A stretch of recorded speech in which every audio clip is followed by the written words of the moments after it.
Hi, my name is Adeswa Bulu. I am an ambivert introvert. So I took the test in Susan Cain's book, and I came up with the results of being an introvert. I really expected that because I know from when I was younger, I was really quiet. Stuck to myself, did a lot of thinking to myself. So why I feel I am an ambivert introvert is because I feel I possess both qualities as an ambivert. I feel like I possess an introvert and an extrovert characteristics. I'm very outgoing. I love to be, you know, when I'm not shy. I like to present. I like to be in front of a crowd. I like to perform. I love performing. But at the same time, I'm an introvert because I'm very quiet. I like to stick to myself, small groups, just like small talk, everything that Cain basically described within the book about introverts, which leads me to go into Cain's definition about how introverts prefer less stimulating environments and how they're sort of multitaskers and who think out loud and on their feet. And I totally agree with that statement because as I feel as an introvert, if I have an idea or I'm thinking about something, doesn't matter if I have a lot of things going on.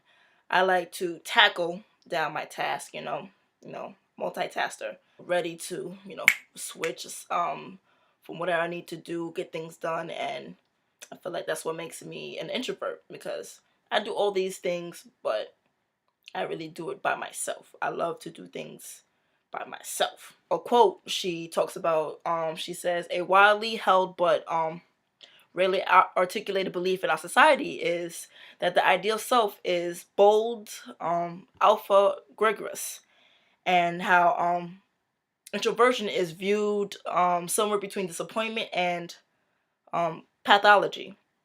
And I agree with Cain on this statement because in today's society, extroverts are known to be be dominant. They dominate today's society, and introverts, as quiet as we are, we we're in a world like Kane said, we're we're in a world that can't stop talking, and with extroverts being lead in dominance. However, according to Susan Cain, 1/3 of Americans are actually introverts, so which means nearly half of Americans are introverts, which is very interesting. Around like the 20th century, how in society,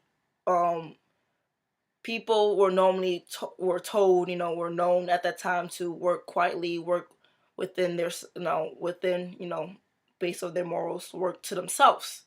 And now after, when people started moving to, to the cities and big businesses started looking for people, to looking for like these extrovert personalities, these outgoing people with these people skills,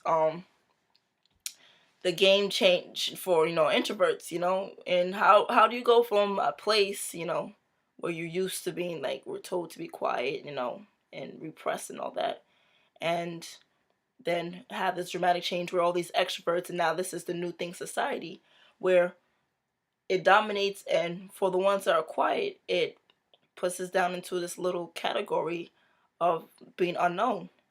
And thinking about that, I feel because society believes that extroverts are the leading, the leading go-getters of the workforce of big businesses and like especially sales. Was I worked for Macy's and I was a sales associate, and it was my first time. Never had any sales experience, work experience, and I happened to be the top of my sales in my department. Was that the fact that as an introvert, Kane talks about how introverts are, you know, we tend to listen. We have these characteristics that help us excel in the workforce. Basically, where studies show introverts are better at leading people, like employees, because they, tend to listen. Let their employees run their ideas, basically. Like if you have an idea and you have creativity, they let creativity flow. And I feel this replicates into sales, because talking with customers, a lot of, I could say a lot of my coworkers were really extroverts, where they're always at you, running up, trying to get you, come at your face. And as a customer, most people don't like that. That puts you off into wanting to go buy something, or even speaking with somebody. As an introvert, I feel that the characteristics of me being a listener, actually having to listen to what the customer is trying to say to me, I'm able to help them and make a whole connection with them. And Susan Cain starts to talk about how, as time has moved on and evolved in institutions now, that the new thing in society is groupthink, where it elevates teamwork and all these type of ideas or brainstorming within a group. And she talks about how it kills like creativity and damages productivity within within people. And I agree with that, because in the sense that you're able to have that full opportunity to embrace your creativity, to embrace every thought, every fiber in your brain, you are able to come up with some wonderful ideas. Some people may not understand, and as a communications major within the arts, that's the hardest thing to do. You must come up with these ideas that have to be original, but have to also catch the audience. And I feel that when you have time to brainstorm, you think about, we all, as people in society, we all, we relate somehow. We kind of think about the same thing. And if you're able to think in your own way and create your own personal, spin to something, that makes you different, and that gives you a level up. And I feel that, by brainstorming and being put together, because I was taught two heads are better than one, that when you brainstorm with other people, ideas flow better, things flow better. But I feel like now in today's society, that people are not really given a chance to embrace their creativity after, growing up from, when you're pre-K and kindergarten, you're in imagination, having playtime, imagining things and creating things, and, fully letting your imagination, your creativity flow. After a while, it begins to cripple. And, with that, that's when, like, especially in school, when you put in these groups, talkers become like the ones known to be the smarter ones, because they are the ones projecting, they are the ones talking, they're the ones, provoking conversation and, stimulating what seems to be like the intellect. However, introverts, as quiet as we are, we possess the same thing.